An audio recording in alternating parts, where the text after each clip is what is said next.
हि धर्मस्य ग्लानिर्भवति भारत अभ्युत्थानम् अधर्मस्य तदात्मानं सृजाम्यहम् परित्राणाय साधूनां विनाशाय च दुष्कृतां धर्म संस्थापनार्थाय संभवामि युगे युगे।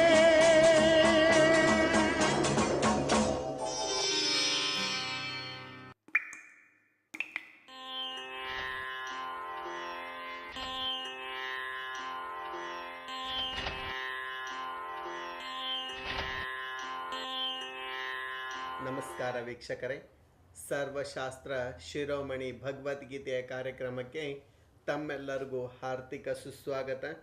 ಈ ವಿಷಯದ ಬಗ್ಗೆ ಚರ್ಚಿಸಲು ನಮ್ಮೊಡನೆ ಬ್ರಹ್ಮಕುಮಾರಿ ಶಿವಮಣಿ ಅಕ್ಕನವರು ಬಂದಿದ್ದಾರೆ. ಈ ಕಾರ್ಯಕ್ರಮಕ್ಕೆ ತಮಗೂ ಸ್ವಾಗತ. ನಮಸ್ಕಾರ. ಹಾಗಾದರೆ ವೀಕ್ಷಕರೇ, ಕಲಿಯುಗದ ಪ್ರತಿ ಒಂದು ಯಾವ ಸೀನ್ ನಡೀತಾ ಇದೆ ಅಂತ ಹೇಳಿದರೆ ಭಗವದ್ಗೀತೆಯಲ್ಲಿ ಅಂದ ನಡೆದಂಥ ಸೀನು ನಾವು ಇಂದು ನೋಡ್ಬೋದು. ಮನೆ ಮನೆಯಲ್ಲೇ ಕಲಿಯುಗದ ವಾತಾವರಣವಾಗಿದೆ, ಮನೆ ಮನೆಯಲ್ಲೇ ನರಕವಾಗಿದೆ, ಮನೆ ಮನೆಯಲ್ಲೇ ಜಗಳವಾಗ್ತಾ ಇದೆ. ಯಾವ ರೀತಿ ಅಂತ ಹೇಳಿದರೆ ತಾವು ಪ್ರತಿಯೊಂದು ದೃಶ್ಯ ನೋಡಬಹುದು. ಹಾಗಾದರೆ ಆ ಭಗವದ್ಗೀತೆಯಲ್ಲಿ ಮಹಾಭಾರತದ ಯುದ್ಧದಲ್ಲಿ ಕೇವಲ ಮಹಾಭಾರತದ ಅಲ್ಲಿ ಯುದ್ಧ ಅಲ್ಲ, ಈಗ ಕಲಿಯುಗದಲ್ಲಿ ನಡೀತಾ ಇರುವಂಥ ಇಲ್ಲಿ ಯುದ್ಧ ಆಗ್ತಾ ಇದೆ. ಈಗ ಮನೆ ಮನೆಯಲ್ಲಿಯೂ ಯುದ್ಧ ಆಗ್ತಾ ಇದೆ. ಹಾಗಾದರೆ ಇಂದಿನ ಸಂಚಿಕೆಯಲ್ಲಿ ತಿಳಿದುಕೊಳ್ಳೋಣ. ಯುದ್ಧವನ್ನು ಮಾಡುವುದಿಲ್ಲ ಅಂತ ಹೇಳಿ ಅರ್ಜುನನು ರಥದಲ್ಲೇ ಕುಳಿತುಕೊಂಡದನು ಅಂತ ಹೇಳಿ ಗೀತೆಯಲ್ಲಿ ಭಗವಂತನು ಹೇಳಿದ್ದಾನೆ. ಈಗ ಅಕ್ಕನವರು ಇದರ ಬಗ್ಗೆ ವಿವರಿಸುತ್ತಾರೆ. ಅಂದ್ರೆ ಗೀತೆಯಲ್ಲಿ ಅರ್ಜುನ ಯಾವ ಮಾತನ್ನ ಹೇಳ್ತಾ ಇದ್ದಾನೆ ಅನ್ನೋದನ್ನು ಈಗಾಗಲೇ ನಾವು ತಿಳ್ಕೊಳ್ತಾ ಇದ್ದೀವಿ. ಅರ್ಜುನ ಹೇಳ್ತಾನೆ, ನಾನು ಯಾವ ಕಾರಣಕ್ಕೂ ಧೃತರಾಷ್ಟ್ರನ ಪುತ್ರರನ್ನ ಕೊಲ್ಲೋದಿಲ್ಲ. ಅಂದ್ರೆ ಕೌರವರನ್ನ ಕೊಲ್ಲೋದ್ರಿಂದ ನನಗೆ ಪಾಪ ಬರ್ತದೆ, ನನಗೆ ಖಂಡಿತವಾಗ್ಲೂ ಸಂತೋಷ ಸಿಗೋದಿಲ್ಲ, ಅದ್ರ ಬದಲು ನನಗೆ ದುಃಖದ ಪ್ರಾಪ್ತಿ ಆಗ್ತದೆ. ಯಾವಾಗ ನಾನು ಕೌರವರ ನಾಶವನ್ನ ಮಾಡ್ತೀನೋ ಆಗ ಕುಲದ ನಾಶ ಮಾಡಿದಂತೆ ಆಗ್ತದೆ. ಯಾವಾಗ ನಾನು ಕುಲದ ನಾಶಕ್ಕೆ ಕಾರಣ ಆಗ್ತೀನೋ ಆಗ ಧರ್ಮ ಕೂಡ ನಾಶ ಆಗ್ತದೆ. ಧರ್ಮದ ನಾಶದಿಂದ ವರ್ಣ ಸಂಕರತೆ ಉಂಟಾಗ್ತದೆ. ಇದರಿಂದ ಸ್ತ್ರೀಯರು ಕೂಡ ದೂಷಿತರು ಆಗ್ಬಿಡ್ತಾರೆ. ಯಾವಾಗ ಸ್ತ್ರೀಯರು ದೂಷಿತರಾಗ್ತಾರೋ, ವರ್ಣ ಸಂಕರತೆ ಉಂಟಾಗ್ತದೋ ಆಗ ಜಾತಿ, ಧರ್ಮ, ಕುಲ, ಸನಾತನ ಸಂಸ್ಕೃತಿ ಎಲ್ಲವೂ ನಾಶವಾಗ್ತದೆ. ಯಾವಾಗ ಸನಾತನ ಸಂಸ್ಕೃತಿ ನಾಶ ಆಗ್ತದೋ ಆಗ ಅನೇಕ ಕೆಟ್ಟ ಮಕ್ಕಳು ಜಗತ್ತಿನಲ್ಲಿ ಹುಟ್ಟುತ್ತಾರೆ. ಈ ರೀತಿ ಹುಟ್ಟೋದ್ರಿಂದ ಅವರು ಪಿತೃಗಳ ಇಲ್ಲದಂತೆ ಹುಟ್ಟುತ್ತಾರೆ, ಅದೇ ರೀತಿ ತಾಯಿ ಇಲ್ಲದಂತೆ ಹುಟ್ಟುತ್ತಾರೆ. ಈ ರೀತಿ ಹುಟ್ಟುವಂತಹ ಮಕ್ಕಳಿಂದನೂ ಕೂಡ ಪಿತೃಗಳು ಅಧೋಗತಿಯನ್ನ ಪಡ್ಕೊಳ್ತಾರೆ. ಇದಕ್ಕಿಂತ ದೊಡ್ಡ ನರಕ ಬೇರೆ ಯಾವುದು ಇಲ್ಲ. ಆಗ ನರಕಕ್ಕೆ ಹೋಗಬೇಕಾಗ್ತದೆ. ಅದಕ್ಕೆ ನಾನು ಖಂಡಿತವಾಗ್ಲೂ ಯುದ್ಧವನ್ನ ಮಾಡೋದಿಲ್ಲ ಅನ್ನೋ ಮಾತನ್ನ ಗೀತೆಯಲ್ಲಿ ಅರ್ಜುನ ತಿಳಿಸ್ತಾ ಇದ್ದಾನೆ. ಆದರೆ ಅವತ್ತು ಅರ್ಜುನ ಯುದ್ಧ ಮಾಡೋದಕ್ಕಿಂತ ಮೊದಲೇ ಯೋಚನೆ ಮಾಡ್ದ, ನಾನೇನಾದ್ರೂ ಯುದ್ಧ ಮಾಡಿದ್ರೆ ಏನಾಗ್ತದೆ, ಅನೇಕರ ಅಂತ್ಯಕ್ಕೆ ನಾನು ಕಾರಣ ಆಗ್ತೀನಿ, ವರ್ಣ ಸಂಕರಕ್ಕೆ ಕಾರಣ ಆಗ್ತೀನಿ, ಅಂದ್ರೆ ತಂದೆ ತಾಯಿಗಳಿಲ್ಲದೆ ಮಕ್ಕಳು ಹುಟ್ಟಿ ಅನಾಥರಾಗ್ಲಿಕ್ಕೆ ನಾನು ಕಾರಣ ಆಗ್ತೀನಿ, ಕುಲ ಧರ್ಮದ ನಾಶಕ್ಕೆ ನಾನು ಕಾರಣ ಆಗ್ತೀನಿ ಅಂತ. ಅವತ್ತು ಅರ್ಜುನ ನಿಜವಾಗ್ಲೂ ದ್ವಾಪರದಲ್ಲಿ ಅದ್ರ ಬಗ್ಗೆ ಯೋಚನೆ ಮಾಡ್ದ.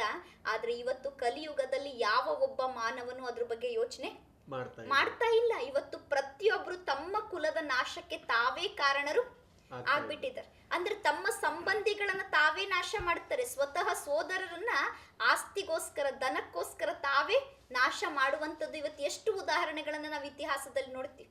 ನಾವು ಮಹಮ್ಮದ್ ಗಜ್ನಿಯ ಉದಾಹರಣೆ ನೋಡ್ತೀವಿ. ಮಹಮ್ಮದ್ ಗಜ್ನಿ ತನ್ನ ಜೀವನದಲ್ಲಿ ತನ್ನ ತಂದೆಯನ್ನ ರಾಜ್ಯಕ್ಕೋಸ್ಕರ ತಾನೇ ಸಾಯಿಸ್ತ, ತನ್ನ ಅಣ್ಣನನ್ನು ಕೂಡ ರಾಜ್ಯಕ್ಕೋಸ್ಕರ ತಾನೇ ಆನೆಯ ಕಾಲಿಂದ ತುಳಿಸಿ ಸಾಯಿಸ್ತ. ಕೊನೆಗೆ ತಂದೆ ರಾಜ್ಯವನ್ನ ಕಿತ್ಕೊಳ್ಳಿಕ್ಕೋಸ್ಕರ ತಂದೆಯನ್ನ ಜೈಲ್ನಲ್ಲಿಟ್ಟ ಮೇಲೆ ಅವನ ತಂದೆ ಬಾಯಾರಿಕೆಯಾಗಿ ಕುಡಿಲಿಕ್ಕೆ ಒಂದು ಗ್ಲಾಸ್ ನೀರು ಕೇಳಿದ್ರು ಒಂದು ಗ್ಲಾಸ್ ನೀರು ಕೊಡದಂತೆ ಅವ್ರ ತಂದೆಯನ್ನ ಅವನು ಕೊಂದ ಅನ್ನೋದನ್ನ ನಾವು ಕೇಳ್ತೀವಿ. ಈ ರೀತಿ ಜಗತ್ತಿನಲ್ಲಿ ಎಷ್ಟು ಜನರನ್ನ ನಾವು ನೋಡ್ತೀವಿ, ಅವರು ಕೇವಲ ಆಸ್ತಿಗೋಸ್ಕರ, ಸಂಪತ್ತಿಗೋಸ್ಕರ ಕಲಿಯುಗದಲ್ಲಿ ಅನೇಕರ ಹತ್ಯೆಯನ್ನ ಮಾಡ್ತಾ ಇದ್ದಾರೆ. ಇಂತಹ ಉದಾಹರಣೆಗಳು ನಿತ್ಯವೂ ನಮ್ಮ ಕಣ್ಣು ಮುಂದೆ ಕಾಣಿಸ್ತದೆ. ಪತಿ ತನ್ನ ಪತ್ನಿಯನ್ನೇ ಬೆಂಕಿ ಹಚ್ಚಿ ಸುಡ್ತಾರೆ, ಕೊಲೆ ಮಾಡಿ ಸುಡ್ತಾರೆ.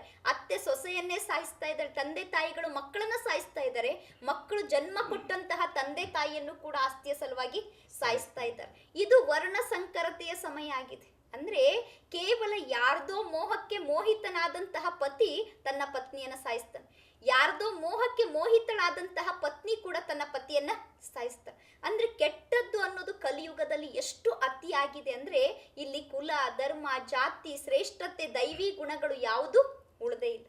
ಇಲ್ಲಿ ಏನ್ ನಡೀತಾ ಇದೆ ಅಂದ್ರೆ ಕೇವಲ ಅತ್ಯಾಚಾರ, ಅನಾಚಾರ, ಕೊಲೆ, ಸುಲಿಗೆ, ಮೋಸ, ಭ್ರಷ್ಟಾಚಾರ, ಯಾವ್ಯಾವ್ದು ಕೆಟ್ಟದ್ದು ಅಂತ ಜಗತ್ನಲ್ಲಿ ಹೇಳ್ತಾ ಇದ್ದೀವೋ ಆ ಎಲ್ಲ ಕೆಟ್ಟದ್ದು ಎಲ್ಲಿ ನಡೀತಾ ಇದೆ? ಈ ಕಲಿಯುಗದಲ್ಲಿ ನಡೀತಾ ಇದೆ. ಇದಕ್ಕಿಂತ ದೊಡ್ಡ ಮಹಾಭಾರತದ ಸಮಯ ಇನ್ ಎಲ್ಲಿ ಹುಡುಕಿದ್ರು ನಮಗೆ ಸಿಗ್ಲಿಕ್ಕೆ ಸಾಧ್ಯ ಇಲ್ಲ. ಇದಕ್ಕಿಂತ ದೊಡ್ಡ ನರಕ ಜಗತ್ನಲ್ಲಿ ಎಲ್ಲಿ ಹುಡುಕಿದ್ರು ನಮಗೆ ಸಿಗ್ಲಿಕ್ಕೆ ಸಾಧ್ಯ ಇಲ್ಲ. ಅಂದ್ರೆ ಅರ್ಜುನ ಹೇಳ್ತಾನೆ ನರಕವಾಸಿಗಳಾಗ್ತಾರೆ ಅಂತ ಅವನು ಹೇಳಿದ್ದ. ಈ ರೀತಿ ನಡೆದ್ರೆ ನರಕವಾಸಿಗಳಾಗ್ತಾರೆ ಅಂತ ಹೇಳಿದ್ದ.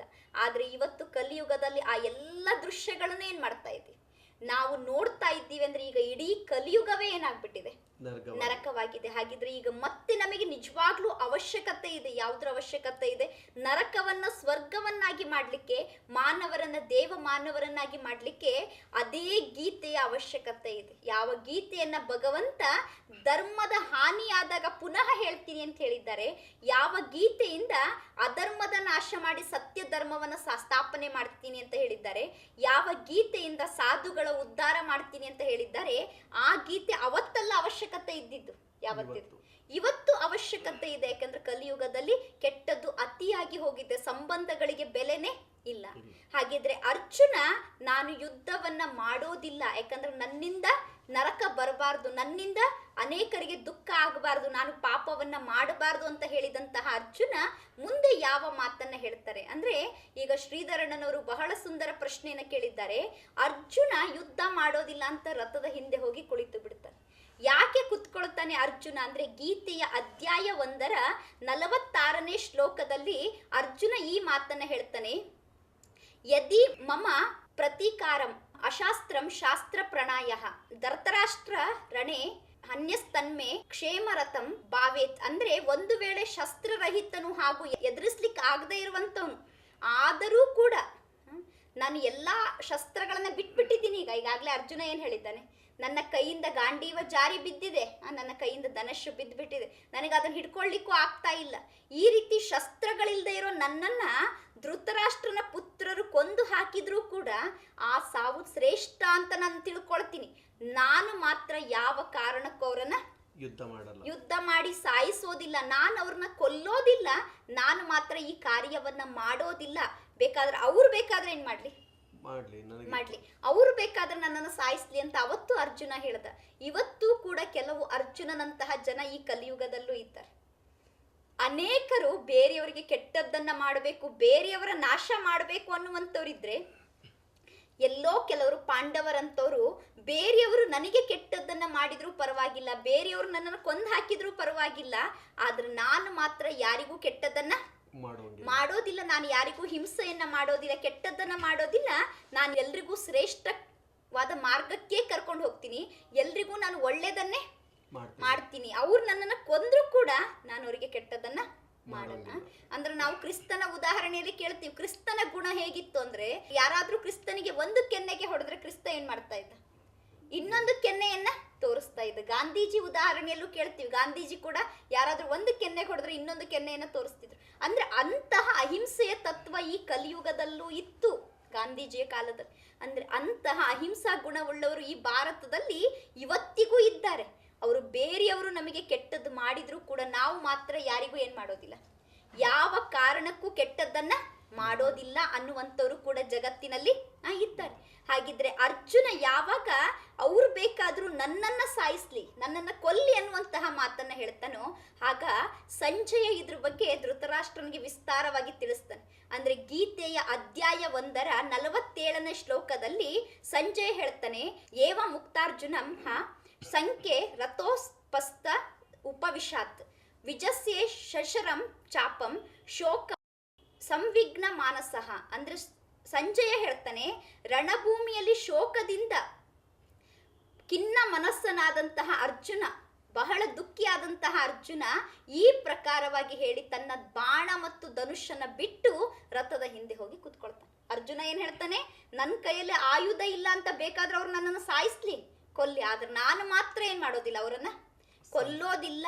ಅವರು ನನಗೆ ಕೊಂದ್ರೂ ಕೂಡ ನಾನು ಶ್ರೇಷ್ಠ ಅಂತಾನೆ ತಿಳ್ಕೊಳ್ತೀನಿ ಅಂತ ಯಾವಾಗ ಅರ್ಜುನ ಹೇಳ್ತಾನೋ ಆ ರೀತಿ ಹೇಳಿ ಅರ್ಜುನ ತನ್ನ ರಥದ ಹಿಂದ್ಗಡೆ ಹೋಗಿ ಕುತ್ಕೊಂಡ್ಬಿಡ್ತಾನೆ. ತನ್ನ ಧನುಷು ಬಾಣ ಎಲ್ಲವನ್ನ ಬಿಟ್ಟು ಏನ್ ಮಾಡ್ತಾನೆ, ರಥದ ಹಿಂದೆ ಹೋಗಿ ಕುತ್ಕೊಳ್ತಾನೆ. ಇವತ್ತು ಇಂತಹ ಅರ್ಜುನರು ನಮಗೆ ಕಲಿಯುಗದಲ್ಲಿ ಅನೇಕರು ಸಿಗ್ತಾರೆ. ಅನೇಕರು ಕೆಟ್ಟದನ್ನ ಮಾಡ್ಲಿಕ್ಕೆ ಬಂದಾಗ ಕೆಟ್ಟವರಿಗೂ ತಮ್ಮ ಮನೆ, ಆಸ್ತಿ, ರಾಜ್ಯ ಎಲ್ಲವನ್ನು ಬಿಟ್ಟು, ಸಂಪತ್ತನ್ನೆಲ್ಲ ಬಿಟ್ಟು ತಾವು ಎಲ್ಲವನ್ನ ಬಿಟ್ಟು ಒಂದು ಮೂಲೆಯಲ್ಲಿ ಹೋಗಿ ಕುತ್ಕೊಳ್ಳುವಂತಹ ಅರ್ಜುನರು ಇವತ್ತು ಕೂಡ ಎಲ್ಲಿದ್ದಾರೆ, ಕಲಿಯುಗದಲ್ಲಿ ಇದ್ದಾರೆ. ಅಂದ್ರೆ ನಾವು ಬೇರೆಯವರಿಗೆ ಯಾವ ಕಾರಣಕ್ಕೂ ಕೆಟ್ಟದ್ದನ್ನ ಮಾಡಬಾರ್ದು. ಅವ್ರು ಬೇಕಾದ್ರೆ ಎಷ್ಟಾದ್ರೂ ನಮಗೆ ಕೆಟ್ಟದನ್ನ ಮಾಡ್ಲಿ, ಆದ್ರೆ ನಾನು ಮಾತ್ರ ಎಲ್ಲರಿಗೂ ಒಳ್ಳೇದನ್ನೇ ಮಾಡಬೇಕು ಅನ್ನುವಂಥವ್ರು ಕೂಡ ಇವತ್ತು ಕಲಿಯುಗದಲ್ಲಿ ಇದ್ದಾರೆ ಅನ್ನೋ ಮಾತನ್ನ ನಾವಿವತ್ತು ಗೀತೆಯನ್ನ ಓದಿ ಕಲಿಯುಗಕ್ಕೆ ಹೋಲಿಕೆ ಮಾಡ್ಕೊಂಡಾಗ ನಾವು ಸತ್ಯ ಮಾತನ್ನ ಅರ್ಥ ಮಾಡ್ಕೊಳ್ಬಹುದಾಗಿದೆ. ಹಾಗಿದ್ರೆ ಗೀತೆಯ 1ನೇ ಅಧ್ಯಾಯದಲ್ಲಿ ಅರ್ಜುನ ಕೊನೆಗೆ ಏನ್ ಮಾಡ್ತಾನೆ ಅಂದ್ರೆ ಧನುಷನ್ನೇ ತ್ಯಾಗ ಮಾಡಿ ರಥದ ಹಿಂದೆ ಹೋಗಿ ಯುದ್ಧನೇ ಬೇಡ ಅಂತ ಹೇಳಿ ಹೋಗಿ ಕುತ್ಕೊಳ್ತಾನೆ. ಈ ರೀತಿ ಕುತ್ಕೊಂಡಾಗ ಅವನನ್ನು ನೋಡಿ ಪರಮಾತ್ಮ ಏನನ್ನ ಹೇಳ್ತಾನೆ ಅನ್ನೋದ್ರ ಬಗ್ಗೆ ಮತ್ತೇನ್ ಮಾಡ್ಬೇಕು, ನಾವು ತಿಳ್ಕೊಳ್ಬೇಕು. ಅದಕ್ಕೋಸ್ಕರ ಗೀತೆಯ ಅಧ್ಯಾಯ 2ರ ಶ್ಲೋಕ 1ರಲ್ಲಿ ಮತ್ತೆ ಸಂಜಯ ಧೃತರಾಷ್ಟ್ರನಿಗೆ ಹೇಳ್ತಾನೆ, ಅರ್ಜುನ ಏನೋ ರಥ ಬಿಟ್ಟೇನ್ ಮಾಡ್ದ, ಕುತ್ಕೊಂಡ್ಬಿಟ್ಟ ಹೋಗಿ ನಾನು ಯುದ್ಧ ಮಾಡೋದಿಲ್ಲ ಅಂತ. ಆಗ ಅವನಿಗೆ ಪರಮಾತ್ಮ ಏನ್ ಹೇಳಿರಬಹುದು ಅನ್ನುವಂತಹ ಮಾತಿನ ಬಗ್ಗೆ ಸಂಜಯ ಧೃತರಾಷ್ಟ್ರನಿಗೆ ಹೇಳ್ತಾನೆ, ತಾಂ ತಥಾ ಕೃಪಯಾ ವಿಷ್ಟಂ ಅಶ್ರುಪೂರ್ಣಂ ಕುಲೇಕ್ಷಣಂ ವಿಷಿದಂತಂ ಇದಂ ವಾಕ್ಯಾಮು ವಾಚ ಮಧುಸೂದನ. ಅಂದ್ರೆ ಸಂಜಯ ಹೇಳ್ತಾನೆ, ಈ ಪ್ರಕಾರವಾಗಿ ಕರುಣೆಯಿಂದ ವ್ಯಾಪ್ತನಾದ, ಕಂಬನಿ ತುಂಬಿದ ಹಾಗೂ ವ್ಯಾಕುಲ ಕಣ್ಣುಗಳುಳ್ಳ ಶೋಕಯುಕ್ತನಾದ ಅರ್ಜುನ ಪರಮಾತ್ಮನಿಗೆ ಈ ಮಾತನ್ನ ಹೇಳ್ತಾನೆ. ಅಂದ್ರೆ ಯಾವಾಗ ಅರ್ಜುನ ರಥವನ್ನ ಬಿಟ್ಟು ಹಿಂದೆ ಹೋಗಿ ಕುತ್ಕೊಳ್ತಾನೋ, ಈಗ ಅವನು ಯುದ್ಧ ಮಾಡ್ಬೇಕಂದ್ರೆ ಅವನನ್ನ ಯಾರು ಜಾಗೃತ ಮಾಡಬೇಕು, ಪರಮಾತ್ಮನೇ ಅವನನ್ನ ಜಾಗೃತ ಮಾಡಬೇಕು. ಹಾಗಿದ್ರೆ ಭಗವಂತ ಅವನನ್ನ ಹೇಗೆ ಜಾಗೃತ ಮಾಡ್ಬೋದು? ಯಾಕಂದ್ರೆ ಈಗ ಅರ್ಜುನ ಬಹಳ ದುಃಖಿಯಾಗಿದ್ದಾನೆ, ಬಹಳ ಅಳ್ತಾ ಇದ್ದಾನೆ, ಕಂಬನಿ ತುಂಬಿದೆ ಅವನ ಕಣ್ಣುಗಳಲ್ಲಿ, ವ್ಯಾಕುಲ ಆಗಿದೆ ಅವನ ಕಣ್ಣುಗಳು, ಶೋಕ ಇದೆ ಅವನ ಕಣ್ಣುಗಳಲ್ಲಿ. ಇಂತಹ ಸಮಯದಲ್ಲಿ ಭಗವಂತ ಅರ್ಜುನನ ಕುರಿತು ಏನ್ ಹೇಳ್ದ ಅನ್ನೋದ್ರ ಬಗ್ಗೆ ಮತ್ತೀಗ ನಾವೇನ್ ಮಾಡ್ಬೇಕಾಗಿದೆ, ಸ್ಪಷ್ಟವಾಗಿ ತಿಳ್ಕೊಳ್ಬೇಕಾಗಿದೆ. ಈ ಮಾತನ್ನ ಧೃತರಾಷ್ಟ್ರನಿಗೆ ಸಂಜಯ್ ಏನ್ ಮಾಡ್ತಾ ಇದ್ದಾನೆ, ಯುದ್ಧ ಭೂಮಿಯಲ್ಲಿ ನಡೀತಾ ಇರುವಂತಹ ದೃಶ್ಯದ ಬಗ್ಗೆ ವಿಸ್ತಾರವಾಗಿ ತಿಳಿಸ್ತಾ ಇದ್ದಾರೆ. ಮಣಿಯಕ್ಕನವರಿಗೆ ಇನ್ನೊಂದು ಪ್ರಶ್ನೆ, ಯುದ್ಧ ಮಾಡುವುದಿಲ್ಲ ಅಂತ ಹೇಳಿದ ಅರ್ಜುನನಿಗೆ ಪರಮಾತ್ಮನು ಏನು ಹೇಳಿದನೆ ಎಂದು ಗೀತೆಯಲ್ಲಿ ಈಗ ಅಕ್ಕನವರು ವಿವರಿಸುತ್ತಾರೆ. ಅಂದ್ರೆ ಯಾವಾಗ ಅರ್ಜುನ ನಾನು ಮಾತ್ರ ಯಾವ ಕಾರಣಕ್ಕೂ ಈ ಪಾಪಕರ್ಮವನ್ನ ಮಾಡುವುದಿಲ್ಲ, ನಾನು ಯುದ್ಧವನ್ನ ಮಾಡುವುದಿಲ್ಲ ಅಂತ ಹೇಳ್ತಾನೋ, ಆಗ ಅವನು ತನ್ನ ಧನುಷನ್ನ ಮತ್ತು ತನ್ನ ಬಾಣವನ್ನ ಬಿಟ್ಟು ರಥದಿಂದ ಹಿಂದೆ ಹೋಗಿ ಕುತ್ಕೊಂಡ್ ಬಿಡ್ತಾನೆ. ಯಾವಾಗ ಅರ್ಜುನ ಎಲ್ಲವನ್ನೂ ತ್ಯಾಗ ಮಾಡಿ ರಥದ ಹಿಂದೆ ಕುತ್ಕೊಳ್ತಾನೋ ಆಗ ಒಂದು ಮಾತನ್ನ ಹೇಳ್ತಾನೆ, ಅವ್ರು ಬೇಕಾದ್ರೆ ಧನುಷು ಬಾಣ ಇಲ್ಲದೆ ಇರುವಂತಹ ನನ್ನನ್ನ ಕೊಲ್ಲಿ, ಆದ್ರೆ ನಾನು ಮಾತ್ರ ಏನ್ ಮಾಡೋದಿಲ್ಲ, ಅವರಿಗೆ ಯಾವ ಕಾರಣಕ್ಕೂ ಕೊಲ್ಲೋದಿಲ್ಲ ಅನ್ನುವಂತಹ ಮಾತನ್ನ ಹೇಳಿ ಅವನು ಕುತ್ಕೊಂಡ್ ಬಿಡ್ತಾನೆ. ಆಗ ಗೀತೆಯ ಅಧ್ಯಾಯ 2ರ ಶ್ಲೋಕ 2ರಲ್ಲಿ ಪರಮಾತ್ಮ ಈ ಮಾತನ್ನ ಬಹಳ ಸುಂದರವಾಗಿ ಹೇಳ್ತಾನೆ. ಈಗ ಶ್ರೀಧರಣ್ಣನವರು ಕೂಡ ಅದೇ ಪ್ರಶ್ನೆಯನ್ನ ಕೇಳಿದ್ದಾರೆ. ಅಂದ್ರೆ ಯುದ್ಧ ಮಾಡಲ್ಲ ಅಂತ ಅರ್ಜುನ ಹೇಳಿದಾಗ ಪರಮಾತ್ಮ ಅವನಿಗೆ ಯಾವ ಮಾತನ್ನ ಹೇಳ್ತಾನೆ? ಹಾಗಿದ್ರೆ ಗೀತೆಯ ಅಧ್ಯಾಯ 2ರ ಶ್ಲೋಕ 2ರಲ್ಲಿ ಪರಮಾತ್ಮ ಹೇಳ್ತಾರೆ, ಕುತಸ್ತ್ವಾ ಕಶ್ಮಲಂ ಇದಂ ವಿಷಮೆ ಸಮುಪಸ್ಥಿತಂ ಅನಾರ್ಯ ಜುಷ್ಟಂ ಅಸ್ವರ್ಗಂ ಅಕೀರ್ತಿಕರಂ ಅರ್ಜುನ. ಅಂದ್ರೆ ಪರಮಾತ್ಮ ಹೇಳ್ತಾನೆ, ಹೇ ಅರ್ಜುನ, ಇಂತಹ ಅಸಮಯದಲ್ಲಿ ಅರ್ಥಾತ್ ಯುದ್ಧಾರಂಭದ ಸಮಯದಲ್ಲಿ ಈ ಪ್ರಕಾರದ ಮೋಹ ನಿನಗೆ ಯಾಕೆ ಬಂತು? ಏಕೆಂದ್ರೆ ಶ್ರೇಷ್ಠ ಪುರುಷರಿಗೆ ಇದು ಆಚರಿಸಲ್ಪಡುವುದಲ್ಲ, ಸ್ವರ್ಗಕ್ಕೆ ಕರ್ಕೊಂಡು ಹೋಗುವಂಥದ್ದು ಅಲ್ಲ, ಕೀರ್ತಿಯನ್ನು ಉಂಟು ಮಾಡುವಂಥದ್ದು ಅಲ್ಲ. ಯಾವುದು? ಅರ್ಜುನನಿಗೆ ಬಂದಿರುವಂತಹ ಮೋಹ ಎಂತದ್ದು ಅಂದ್ರೆ ನನ್ನ ಸಂಬಂಧಿಗಳು, ಅದಕ್ಕೆ ನಾನೇನ್ ಮಾಡೋದಿಲ್ಲ, ಅವ್ರ ಜೊತೆಗೆ ಯುದ್ಧವನ್ನ ಮಾಡೋದಿಲ್ಲ, ಅವರಿಗೆ ನಾನು ಕೆಟ್ಟದ್ದನ್ನ ಮಾಡೋದಿಲ್ಲ ಅಂತ ಹೇಳಿ ಅರ್ಜುನ ಹೇಳ್ತಾನೆ. ಅದಕ್ಕೆ ಪರಮಾತ್ಮ ಹೇಳ್ತಾನೆ, ಈ ಟೈಮ್ನಲ್ಲಿ ನಿನಗೆ ಯಾಕೆ ಮೋಹ? ಹಾಗೆ ವರ್ತಮಾನ ಜಗತ್ತಿನಲ್ಲಿರೋ ಅರ್ಜುನರಿಗೂ ಕೂಡ, ಜನರಿಗೂ ಕೂಡ ಪರಮಾತ್ಮ ಇದೇ ಮಾತನ್ನೇ ಹೇಳ್ತಾರೆ. ಯಾವ ಮಾತನ್ನ ಹೇಳ್ತಾರೆ ಅಂದ್ರೆ, ಸ್ವರ್ಗಕ್ಕೆ ಹೋಗಬೇಕು ಅಂದ್ರೆ ಯಾರ ಮೇಲೂ ಮೋಹ ಇರಬಾರ್ದು. ಅಂದ್ರೆ ವರ್ತಮಾನ ಜಗತ್ತಿನಲ್ಲಿ ಯಾರು ಶ್ರೇಷ್ಠ ಪುರುಷರಿದ್ದಾರೋ, ಒಳ್ಳೆ ಧ್ಯಾನ ಮತ್ತು ಯೋಗದಲ್ಲಿ ತೊಡಗಿರುವಂತಹ ವ್ಯಕ್ತಿಗಳಿದ್ದಾರೋ, ಕೆಲವೊಮ್ಮೆ ಅವರು ಕೂಡ ಕೆಲವರು ಮೋಹಕ್ಕೆ ವಶ ಆಗ್ತಾರೆ. ಯಾವಾಗ ಮೋಹಕ್ಕೆ ವಶ ಆಗ್ತಾರೋ ಆಗ ನಾನು ಅವ್ರನ್ನ ಬಿಟ್ಟು ಇರೋದೇ ಇಲ್ಲ, ಅವರು ನನಗೆ ಬೇಕೇ ಬೇಕು, ಆ ಸಂಬಂಧಿಗಳ ಜೊತೆಗೆ ನಾನು ಇರ್ತೀನಿ ಅನ್ನುವಂತಹ ಮಾತುಗಳನ್ನ ಇವತ್ತಿನ ವರ್ತಮಾನದ ಜನ ಕೂಡ ಹೇಳ್ತಾರೆ. ಹಾಗಿದ್ರೆ ವರ್ತಮಾನದ ಜನರಿಗೂ ಪರಮಾತ್ಮ ಕೊಡ್ತಾ ಇರೋ ಸಂದೇಶ ಇದೇ ಆಗಿದೆ. ಈ ಮೋಹ ನಿಮಗೆ ಯಾಕೆ? ಅಂದ್ರೆ ನೀವು ಸ್ವರ್ಗಕ್ಕೆ ಹೋಗ್ಬೇಕಾದವರು, ಕೀರ್ತಿಯನ್ನ ಪಡ್ಕೊಳ್ಬೇಕಾದವರು, ಕೀರ್ತಿ ಪಡ್ಕೊಳ್ಬೇಕು, ಸ್ವರ್ಗಕ್ಕೆ ಹೋಗಬೇಕು ಅಂದ್ರೆ ಯಾವ ಕಾರಣಕ್ಕೂ ಈ ಮೋಹ ಒಳ್ಳೇದಲ್ಲ. ಆದ್ರೆ ಇವತ್ತು ಕಲಿಯುಗಿ ಜಗತ್ತಿನಲ್ಲಿ ಮೋಹ ಯಾರಿಗಿಲ್ಲ? ಎಲ್ಲರಿಗೂ ಇದೆ. ಎಲ್ಲರ ಜೀವನದಲ್ಲೂ ಒಬ್ರಲ್ಲ ಒಬ್ರ ಮೇಲೆ ಏನ್ ಇಟ್ಕೊಂಡಿದ್ದಾರೆ? ಮೋಹವನ್ನ ಇಟ್ಕೊಂಡಿದ್ದಾರೆ. ಈ ರೀತಿ ಯಾರಿಲ್ಲ ಯಾರ ಮೇಲೆ ಮೋಹವನ್ನ ಇಟ್ಕೊಂಡ್ರೆ ಅವರು ಯಾವ ಕಾರಣಕ್ಕೂ ಸ್ವರ್ಗದ ಪ್ರಾಪ್ತಿಯನ್ನ ಮಾಡ್ಕೊಳ್ಳಿಕ್ಕೆ ಸಾಧ್ಯ ಆಗೋದಿಲ್ಲ. ಅದಕ್ಕೆ ನಮ್ಮ ಜೀವನದಲ್ಲಿ ನಾವೇನ್ ಮಾಡ್ಬೇಕು? ಮೋಹವನ್ನ ತ್ಯಾಗ ಮಾಡ್ಬೇಕು. ಅಂದ್ರೆ ಗೀತೆಯ 1ನೇ ಅಧ್ಯಾಯದಿಂದ 18ನೇ ಅಧ್ಯಾಯದವರೆಗೂ ಪರಮಾತ್ಮ ಇದೇ ಜ್ಞಾನವನ್ನ ಹೇಳಿದ್ದಾರೆ. ಮೋಹವನ್ನ ಗೆಲ್ಲು, ಮೋಹವನ್ನ ಗೆಲ್ಲು, ವಿಕಾರಿ ಗುಣಗಳನ್ನ ಗೆಲ್ಲು. ಹಾಗಿದ್ರೆ ಭಗವಂತ ಹೇಳ್ಕೊಡ್ತಾ ಇರೋ ಯುದ್ಧ ಯಾವುದು ಅಂದ್ರೆ ಮನಸ್ಸಿನ ಯುದ್ಧ. ನಮ್ಮ ಮನಸ್ಸಿನಲ್ಲೇನು ವಿಕಾರಿ ಗುಣಗಳಿದ್ದಾವೆ. ಮೋಹ ಗೆಲ್ಲಬೇಕಂದ್ರೆ ಹೊಡೆದಾಡಿ ಗೆಲ್ಬೇಕಾ? ಇಲ್ಲ. ಜಗಳ ಮಾಡಿದ್ರೆ, ಹೊಡೆದಾಡಿದ್ರೆ, ಯಾರನ್ನೋ ಯಾರು ಸಾಯಿಸಿದ್ರೆ ಮೋಹ ಹೋಗ್ಲಿಕ್ಕೆ ಸಾಧ್ಯ ಇಲ್ಲ. ಮೋಹ ಹೊರಗಡೆ ಇಲ್ಲ, ಅದೆಲ್ಲಿದೆ? ನಮ್ಮ ಒಳಗಡೆ ಇರೋ ಮನಸ್ಸಿನಲ್ಲಿದೆ, ಆತ್ಮದಲ್ಲಿದೆ ಆ ಮೋಹ. ಆ ಮೋಹವನ್ನ ದೂರ ಮಾಡಬೇಕು ಅಂದ್ರೆ ನಮ್ಮ ಜೊತೆಗೆ ನಾವು ಯುದ್ಧ ಮಾಡ್ಕೊಳ್ಬೇಕು. ಯಾವ ಯುದ್ಧ ಮಾಡ್ಕೊಳ್ಬೇಕು ಅಂದ್ರೆ ನಾವು ಪರಮಾತ್ಮನ ನೆನಪಿನಿಂದ ಆ ಮೋಹವನ್ನ ಗೆಲ್ಲುವಂತಹ ಪ್ರಯತ್ನವನ್ನ ಪಡಬೇಕು. ಒಂದು ವೇಳೆ ನಾವು ಈ ಸಮಯದಲ್ಲಿ ಯಾರಿಗಾದ್ರೂ ಮೋಹಿತರಾದ್ವಿ, ನಾವು ಮೋಹದ ಮೇಲೆ ವಿಜಯವನ್ನ ಪಡ್ಕೊಳ್ಳಿಲ್ಲ ಅಂದ್ರೆ ನಾವು ಯಾವ ಕಾರಣಕ್ಕೂ ಶ್ರೇಷ್ಠ ಪುರುಷರಾಗ್ಲಿಕ್ಕೆ ಸಾಧ್ಯ ಇಲ್ಲ. ಅಂದ್ರೆ ಶ್ರೇಷ್ಠ ಪುರುಷರಾಗ್ಲಿಲ್ಲ ನಮ್ಮ ಜೀವನದಲ್ಲಿ ಅಂದ್ರೆ ನಾವೆಂದೂ ಸ್ವರ್ಗಕ್ಕೆ ಹೋಗ್ಲಿಕ್ಕೆ ಸಾಧ್ಯ ಇಲ್ಲ, ಕೀರ್ತಿಯನ್ನ ಪಡ್ಕೊಳ್ಳಿಕ್ಕೆ ಸಾಧ್ಯ ಇಲ್ಲ. ಅಂದ್ರೆ ನಮ್ಮ ಜೀವನದಲ್ಲಿ ಜಗತ್ತು ನಮ್ಮ ಕೀರ್ತನೆಯನ್ನ ಮಾಡಬೇಕು, ಹೊಗಳಬೇಕು, ನಾವು ಸ್ವರ್ಗದ ಪ್ರಾಪ್ತಿಯನ್ನ ಮಾಡ್ಕೊಳ್ಬೇಕು, ಶ್ರೇಷ್ಠ ಪುರುಷರಾಗಬೇಕು ಅಂದ್ರೆ ಖಂಡಿತವಾಗ್ಲೂ ನಾವೆಲ್ಲರೂ ಮೋಹದ ಮೇಲೆ ವಿಜಯವನ್ನ ಪಡ್ಕೊಳ್ಬೇಕು. ಆ ಮೋಹದ ಮೇಲೆ ವಿಜಯವನ್ನ ಪಡ್ಕೋ, ಯಾವ ಕಾರಣಕ್ಕೂ ಯುದ್ಧ ಬಿಡಬೇಡ. ಯಾವ ಯುದ್ಧ ಬಿಡಬಾರದು? ನಮ್ಮ ಒಳಗಡೆ ಏನು ನಡೀತಾ ಇದೆ, ಒಳ್ಳೆ ಗುಣಗಳಿಗೂ ಮತ್ತು ಕೆಟ್ಟ ಗುಣಗಳಿಗೂ ಯುದ್ಧ. ಈ ಯುದ್ಧದಲ್ಲಿ ನಾವು ಸೋಲ್ಬಾರ್ದು. ನಾವು ಖಂಡಿತವಾಗ್ಲೂ ಏನಾಗ್ಬೇಕು? ಗೆಲ್ಲಬೇಕು ಅನ್ನೋ ಮಾತನ್ನ ಯಾರು ಹೇಳ್ತಾರೆ? ಪರಮಾತ್ಮ ನಮಗೆ ಬಹಳ ಸುಂದರವಾಗಿ ಹೇಳ್ತಾರೆ.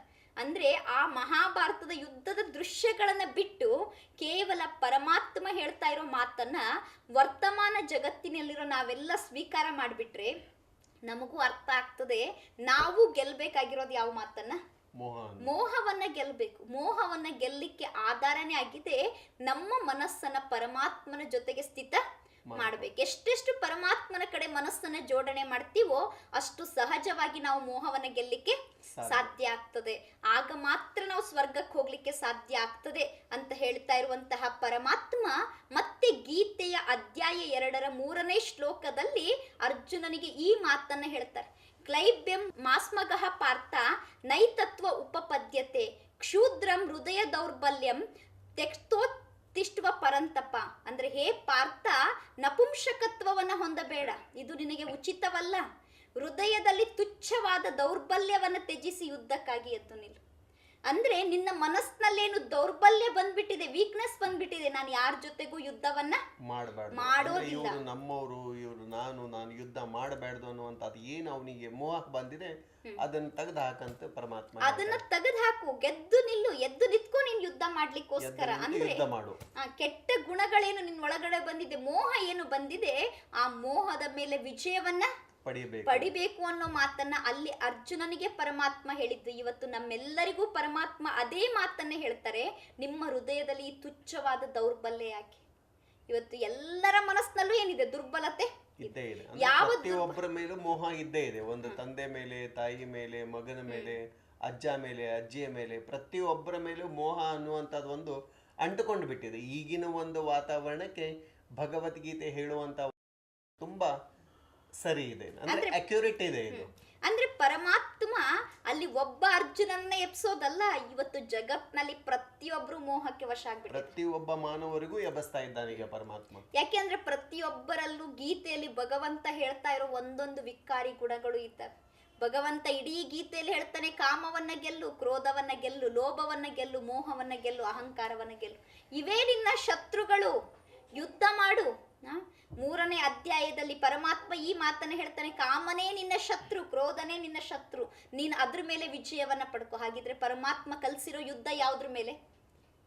ಕೆಟ್ಟ ಗುಣಗಳ ಮೇಲೆ ಏನ್ ಮಾಡ್ಬೇಕು? ವಿಜಯವನ್ನ ಪಡ್ಕೊಳ್ಬೇಕು. ಅದಕ್ಕೆ ಹೃದಯದಲ್ಲಿರೋ ದೌರ್ಬಲ್ಯತೆ, ಸ್ಥೂಲ ಯುದ್ಧ ಮಾಡ್ಲಿಕ್ಕೆ ಹೃದಯದ ಅವಶ್ಯಕತೆ ಇದೆನಾ? ಇಲ್ಲ. ಕೈಯಲ್ಲಿ ಬಿಲ್ಲು ಬಾಣ ಇದ್ರೆ ಏನ್ ಮಾಡ್ಬಿಡ್ಬಹುದು, ಸ್ಥೂಲವಾಗಿ ಯುದ್ಧ ಮಾಡಬಹುದು. ಆದ್ರೆ ಪರಮಾತ್ಮ ಹೇಳ್ಕೊಡ್ತಾ ಇರೋದು, ಮನಸ್ಸಿನಲ್ಲಿ ಏನ್ ದುರ್ಬಲತೆ ಬಂದಿದೆ ಅದನ್ನ ತ್ಯಜಿಸು ನೀನು.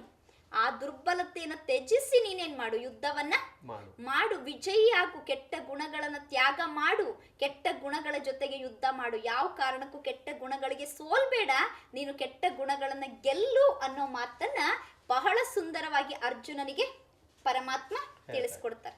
ಯಾವಾಗ ಅರ್ಜುನನಿಗೆ ಈ ಮಾತನ್ನ ಪರಮಾತ್ಮ ಹೇಳ್ತಾರೋ, ನೀನು ಏನ್ ಮಾಡ್ಬೇಕಾಗಿದೆ? ಮೋಹವನ್ನ ಗೆಲ್ಬೇಕು. ಮೋಹ ಗೆದ್ರೆ ಮಾತ್ರ ನೀನು ಸ್ವರ್ಗಕ್ಕೆ ಹೋಗ್ಲಿಕ್ಕೆ ಸಾಧ್ಯ, ನೀನು ಕೀರ್ತಿಯನ್ನ ಪಡ್ಕೊಳ್ಳಿಕ್ಕೆ ಸಾಧ್ಯ, ನೀನು ಶ್ರೇಷ್ಠ ಪುರುಷನಾಗ್ಲಿಕ್ಕೆ ಸಾಧ್ಯ. ನಮ್ಮ ಜೀವನದಲ್ಲೂ ಕೂಡ ವರ್ತಮಾನ ಸಮಯದಲ್ಲಿ ನಮ್ಮೆಲ್ಲರೂ ನಾವು ಗೆಲ್ಲಬೇಕಾಗಿರೋದು ಇದೇ ಕೆಟ್ಟ ಗುಣಗಳನ್ನ. ನಮ್ಮ ಹೃದಯದಲ್ಲಿರೋ ದೌರ್ಬಲ್ಯತೆ, ವಿಕಾರಿ ಗುಣಗಳೇನ್ ನಮ್ಮ ಒಳಗಡೆ ಇದೆ, ಈ ವಿಕಾರಿ ಗುಣಗಳ ಮೇಲೆ ನಾವೆಲ್ಲ ಏನ್ ಮಾಡ್ಬೇಕಾಗಿದೆ? ವಿಜಯವನ್ನ ಪಡ್ಕೊಂಡು ನಾವು ಶ್ರೇಷ್ಠ ಪುರುಷರು ಆಗಬೇಕಾಗಿದೆ. ಅಕ್ಕನವರಿಗೆ, ಮಣಿ ಅಕ್ಕನವರಿಗೆ ಇನ್ನೊಂದು ಪ್ರಶ್ನೆ. ಮೋಹವನ್ನು ಗೆಲ್ಲು ಎಂದು ಪರಮಾತ್ಮನು ಅರ್ಜುನನಿಗೆ ಹೇಳಿದ, ಆದರೆ ಅರ್ಜುನನು ಪರಮಾತ್ಮನಿಗೆ ಏನು ಹೇಳಿದ ಬಗ್ಗೆ ಈಗ ಅಕ್ಕನವರು ವಿವರಿಸುತ್ತಾರೆ. ಅಂದ್ರೆ ಯಾವಾಗ ನಿನ್ನ ಹೃದಯದ ದೌರ್ಬಲ್ಯತೆಯನ್ನು ನೀನು ಗೆಲ್ಲಬೇಕು, ಮೋಹವನ್ನ ಗೆಲ್ಲಬೇಕು, ಆಗ ಮಾತ್ರ ನೀನು ಸ್ವರ್ಗಕ್ಕೆ ಹೋಗ್ಲಿಕ್ಕೆ ಸಾಧ್ಯ. ಹಾಗಿದ್ರೆ ವರ್ತಮಾನ ಜಗತ್ತಿನಲ್ಲಿರೋ ಮನುಷ್ಯರಿಗೂ ಸ್ವರ್ಗಕ್ಕೆ ಹೋಗ್ಲಿಕ್ಕೆ ಆಗ್ತಾ ಇಲ್ಲ. ಪುನಃ ಪುನಃ ಇದೇ ಜಗತ್ತಿನಲ್ಲೇ ಪುನರ್ಜನ್ಮ ಪಡ್ಕೊಳ್ತಿದ್ದಾರೆ. ಯಾಕೆ ಈ ಜಗತ್ತಿನಲ್ಲಿ ಪುನರ್ಜನ್ಮ ಪಡ್ಕೊಳ್ತಿದ್ದಾರೆ ಅಂದ್ರೆ, ಅಲ್ಲಿ ಈ ಜಗತ್ತಿನಲ್ಲಿರೋ ವ್ಯಕ್ತಿಗಳ ಮೇಲಿರುವಂತಹ ಮೋಹ, ಸಂಬಂಧಿಗಳ ಮೇಲಿರುವಂತಹ ಮೋಹ ಇಲ್ಲಿರೋ ವ್ಯಕ್ತಿಗಳನ್ನ ಸ್ವರ್ಗಕ್ಕೆ ಹೋಗ್ಲಿಕ್ಕೆ ಬಿಡ್ತಾ ಇಲ್ಲ. ಮತ್ತೆ ಆ ಮೋಹ ಏನ್ ಮಾಡ್ತಾ ಇದೆ? ಮತ್ತೆ ಮತ್ತೆ ಅವರನ್ನೇ ನಮ್ಮ ಸಂಬಂಧಿಯನ್ನಾಗಿ ಎಳ್ಕೊಂಡು ಬರ್ತಾ ಇದೆ. ನಾವು ಮತ್ತೆ ಮತ್ತೆ ಅವ್ರ ಹತ್ರನೇ ಬರ್ತೀವಿ, ಅವ್ರ ಜೊತೆಗೆ ಇರ್ತೀವಿ. ಯಾಕೆಂದ್ರೆ ಅವ್ರನ್ನ ಬಿಟ್ಟು ಹೋಗ್ಲಿಕ್ಕೆ ನಾವು ತಯಾರೇ ಇಲ್ಲ.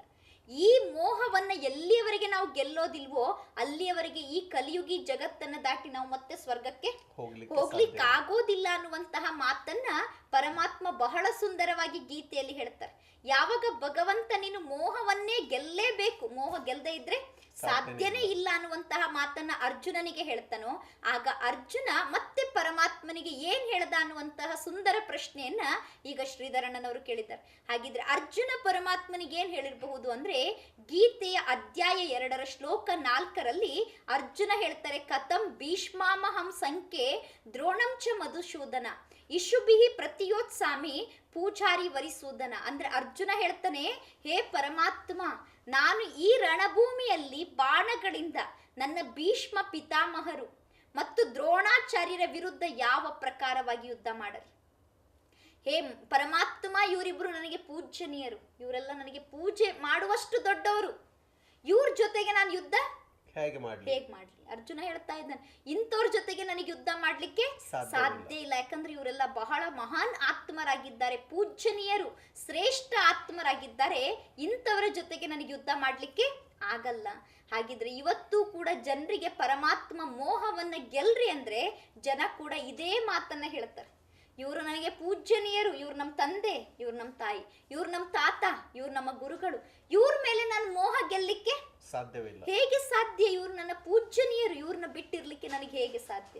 ಯಾವ ರೀತಿ ಅರ್ಜುನ ಹೇಳ್ತಿದ್ದಾನೆ, ಇವ್ರು ನನ್ನ ಪಿತಾಮಹ, ಅಜ್ಜ, ಇವ್ರು ನನಗೆ ಗುರುಗಳು, ಇವ್ರ ಜೊತೆಗೆ ನಾನು ಹೇಗೆ ಯುದ್ಧ ಮಾಡ್ಲಿಕ್ಕೆ ಸಾಧ್ಯ ಅಂತನೋ, ಹಾಗೆ ನಾವು ಪರಮಾತ್ಮನಿಗೆ ಏನ್ ಹೇಳ್ತೀವಿ? ಇವ್ರು ನಮ್ಮ ಗುರುಗಳು, ಇವ್ರು ನಮ್ಮ ತಂದೆ, ಇವ್ರು ನಮ್ಮ ತಾಯಿ, ಇವ್ರು ನಮ್ಮ ಸಂಬಂಧಿಗಳು, ಇವ್ರು ನಮ್ಮ ಮಿತ್ರರು, ಇವ್ರು ನಮಗೆ ಬೇಕಾದಂಥವ್ರು, ಇವ್ರನ್ನ ನಾನು ಬಿಟ್ಟಿರ್ಲಿಕ್ಕೆ ಸಾಧ್ಯವಿಲ್ಲ. ಇವ್ರನ್ನ ಗೆಲ್ಲು, ಇವ್ರ ಜೊತೆಗೆ ಯುದ್ಧ ಮಾಡು, ಇವ್ರನ್ನ ಗೆದ್ದು ನೀನು ನನ್ನ ಹತ್ರ ಬಾ. ಅಂದ್ರೆ ನೀನು ಸ್ವರ್ಗವಾಸಿ ಆಗಬೇಕು ಅಂದ್ರೆ ನಿನ್ನ ತಂದೆ, ತಾಯಿ, ಸಂಬಂಧಿ ಎಲ್ಲರನ್ನೂ ನೀನು ಮರೆತು ಈ ಮೋಹದ ಜೊತೆಗೆ ಯುದ್ಧ ಮಾಡು ಅಂತ ನೀನು ಹೇಳ್ತೀಯಲ್ಲ, ಇದು ನನಗೆ ಸಾಧ್ಯನಾ? ಸಾಧ್ಯ ಇಲ್ಲ ಅನ್ನೋ ಮಾತನ್ನ ಇವತ್ತು ಯಾರು ಹೇಳ್ತೀವಿ?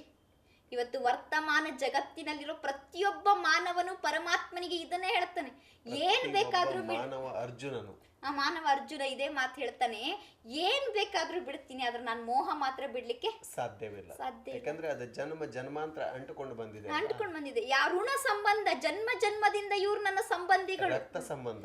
ಇವ್ರನ್ನ ನಾನು ಬಿಟ್ಟು ಹೇಗಿರ್ಲಿಕ್ಕೆ ಸಾಧ್ಯನೇ ಇಲ್ಲ. ನನಗೆ ಇವರು ಬೇಕೇ ಬೇಕು. ಈ ರೀತಿ ಮೋಹ ಇವತ್ತು ಜಗತ್ತಿನಲ್ಲಿ ಸಾಯೋ ಕೊನೆಯ ಸ್ಟೇಜ್ ನಲ್ಲಿ ಇರ್ತಾರೆ, ಸಾಯ್ತಿರ್ತಾರೆ, ಆದ್ರೂ ಹೇಳ್ತಾರೆ ನೀನ್ ನನ್ ಮಗ, ನಿನ್ನ ನಾನು ಬಿಟ್ಟಿರಲ್ಲ. ಸಾಯ್ತಾ ಇರ್ತಾರ, ಆ ಮಕ್ಕಳು ಹೇಳ್ತಾರೆ ನೀವು ನಮ್ಮ ತಂದೆ ತಾಯಿ, ನಿಮ್ಮನ್ನ ಬಿಟ್ಟು ನಾನು ಹೋಗಲ್ಲ. ಅಂದ್ರೆ ಸಾಯೋ ಅಂತಿಮ ಕ್ಷಣದಲ್ಲೂ ಏನ್ ಬಿಡ್ಲಿಕ್ಕೆ ರೆಡಿ ಇಲ್ಲ. ಒಳಗಡೆ ಇರುವಂತಹ ಮೋಹವನ್ನ ಗೆಲ್ಲಿಕ್ಕೆ ಇವತ್ತಿನ ಜಗತ್ತಿನ ಜನ ರೆಡಿ ಇಲ್ಲ. ಆ ತಂದೆ ತಾಯಿಗಳು ಮಕ್ಕಳಿಗೆ ಹೇಳ್ತಾರೆ ನೀವು ನನ್ ಬಿಟ್ಟು ಎಲ್ಲೂ ಹೋಗಲ್ಲ, ಮತ್ತು ನೀವು ನನ್ನ ಹತ್ರನೇ ಇರ್ತೀರಿ. ನೀನ್ ನನ್ನ ಹತ್ರನೇ ಇರ್ತೀಯ ಅಂದ್ಮೇಲೆ ಅವ್ರೆಲ್ಲಿ ಹೋಗ್ತಾರೆ, ಮತ್ತೆ ಪುನಃ ಯಾರ ಹತ್ರ ಬರ್ತಾರೆ? ನಮ್ಮ ಹತ್ರನೇ ಬರ್ತಾರೆ. ಈ ರೀತಿ ಜಗತ್ತಿನಲ್ಲಿ ಮೋಹಿತರಾದಂತಹ ಮನುಷ್ಯರು ಆ ಪರಮಾತ್ಮನಿಗೆ ಮತ್ತೆ ಹೇಳ್ತಾರೆ ಹೇಗೆ ನಾನು ಮೋಹವನ್ನ ಗೆಲ್ಲಿಕ್ಕೆ ಸಾಧ್ಯ ಅಂತ. ಹಾಗಿದ್ರೆ ಮತ್ತೆ ಭಗವಂತ ನಮಗೆ ಮೋಹವನ್ನ ಗೆಲ್ಲಿಕ್ಕೆ ಯಾವ ಮಾತನ್ನ ಹೇಳಬಹುದು ಅನ್ನೋದನ್ನ ಮತ್ತೆ ನಾವು ತಿಳ್ಕೊಳ್ಳಿಕ್ಕೆ ಪ್ರಯತ್ನವನ್ನ ಪಡೋಣ. ಅಕ್ಕನವರು ಗೀತೆಯ ರಹಸ್ಯ ಬಗ್ಗೆ ತುಂಬಾ ಚೆನ್ನಾಗಿ ವಿಸ್ತಾರವಾಗಿ ವಿವರಿಸಿದ್ರು. ಅಕ್ಕನವರಿಗೆ ಧನ್ಯವಾದಗಳು, ನಮಸ್ಕಾರ. ವೀಕ್ಷಕರೇ, ಹಾಗಾದರೆ ಅರ್ಜುನನಿಗೆ ಯುದ್ಧ ಮಾಡಲಿಕ್ಕೆ ಆಗ್ತಾನೇ ಇಲ್ಲ. ಯಾಕೆ? ಅಷ್ಟು ಮೋಹದಲ್ಲಿ ಸಿಕ್ಕಾಕೊಂಡು ಬಿಟ್ಟಿದ್ದಾನೆ ಅರ್ಜುನ ಅಂತ ಹೇಳಿದರೆ, ಅವನಿಗೆ ಯುದ್ಧದ ಸಮಯದಲ್ಲಿ ನಾನು ಹಿಂದೆ ಹೋಗಿ ಕುಂತ್ಕೊಂಡು ಬಿಟ್ಟ, ನನಗೆ ಈಗ ಯುದ್ಧ ಮಾಡಲಿಕ್ಕೆ ಆಗ್ತಾ ಇಲ್ಲ ಅಂತೇಳಿ ಆ ಪರಮಾತ್ಮನಿಗೆ ಹೇಳಿದ. ಹಾಗಾದರೆ ಪರಮಾತ್ಮ ಅವನಿಗೆ ಏನು ಹೇಳಿದ ಅಂದರೆ, ಈ ಮೋಹವನ್ನು ನೀನು ತ್ಯಜಿಸು, ಮೋಹವನ್ನು ಗೆಲ್ಲಬೇಕು ಅಂಥೇಳಿ ಆ ಪರಮಾತ್ಮ ಅರ್ಜುನನಿಗೆ ಹೇಳಿದ. ಹಾಗಾದರೆ ಕೆಲವು ಸಮಯದಲ್ಲಿ, ಕೆಲವು ದಿನದಲ್ಲಿ, ಕೆಲವು ಒಂದು ಕ್ಷಣೆಯಲ್ಲಿ ನಾವು ಮೋಹವನ್ನು ಬಿಡ್ಬೋದು. ಆದರೆ ವರ್ಷಾನುಗಟ್ಟಲೆ ಬಂದಂಥ ಒಂದು ಸಂಬಂಧವನ್ನು ಕ್ಷಣಿಕಗೊಳಿಸಬೇಕಂತ ಹೇಳಿದರೆ ಸಾಧ್ಯನೇ ಇಲ್ಲ. ಯಾಕಂದರೆ ತಂದೆಗೆ ಬಿಡಬೇಕು, ಅಣ್ಣನಿಗೆ ಬಿಡಬೇಕು, ತಮ್ಮನಿಗೆ ಬಿಡಬೇಕು, ತಾಯಿಗೆ ಬಿಡಬೇಕು, ಅಜ್ಜಗೆ ಬಿಡಬೇಕು, ಅಜ್ಜಿಗೆ ಬಿಡಬೇಕು, ಮಕ್ಕಳಿಗೆ ಬಿಡಬೇಕು ಅನ್ನುವಂಥ ಭಾವನೆ ಆ ಮೋಹವನ್ನು ಬಿಡಲಿಕ್ಕೆ ಸಾಧ್ಯನೇ ಇಲ್ಲ. ಹಾಗಾದರೆ ಆ ಅರ್ಜುನನಿಗೆ ಎಷ್ಟು ಕಷ್ಟ ಆಗಿದೆ ಅಂತ ಹೇಳಿದರೆ, ಆ ಅಂದಿನ ಅರ್ಜುನನಿಗೆ ಹೇಳಿದಂಥ ಮಾತು ಭಗವದ್ಗೀತೆಯಲ್ಲಿ ಇಂದಿನ ಪ್ರಾಕ್ಟಿಕಲ್ನಲ್ಲಿ ಆಗ್ತಾ ಇದೆ.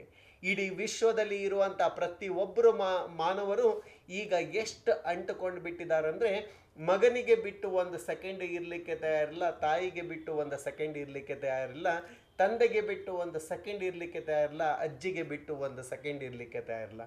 ಹಾಗಾದರೆ ಅಂದಿನ ಭಗವದ್ಗೀತೆಗಿಂತ ಇಂದಿನ ಮೋಹದಲ್ಲಿ ಇರುವಂಥ ಪ್ರತಿಯೊಬ್ಬರು ಮಾನವರು ಈ ಭಗವದ್ಗೀತೆಯ ಆಧಾರ ಇಂದ ಆಗಿದೆ. ವೀಕ್ಷಕರೇ, ಗೀತೆಯ ರಹಸ್ಯ ನನಗೆ ತುಂಬ ಚೆನ್ನಾಗಿ ಅರ್ಥವಾಗುತ್ತಾ ಇದೆ. ಗೀತೆಯ ರಹಸ್ಯ ತಮಗೂ ಸಹ ಅರ್ಥವಾಗಿರಬಹುದು ಎಂದು ಭಾವಿಸುತ್ತೇನೆ. ಮತ್ತೆ ಮುಂದಿನ ಸಂಚಿಕೆಯಲ್ಲಿ ಆ ಪರಮಾತ್ಮ ಭಗವದ್ಗೀತೆಯಲ್ಲಿ ನಮಗೆ ಏನು ಹೇಳ್ತಾ ಇದ್ದಾನೆ ಅಂಥೇಳಿ ನಾವು ಮತ್ತೆ ಮುಂದಿನ ಸಂಚಿಕೆಯಲ್ಲಿ ತಿಳಿದುಕೊಳ್ಳೋಣ. ನಮಸ್ಕಾರ ವೀಕ್ಷಕರೇ. ಇದೇ ಸತ್ಯಗೀತೆ, ಶಿವನ ಭಗವದ್ಗೀತೆ, ಇದೇ ಸತ್ಯ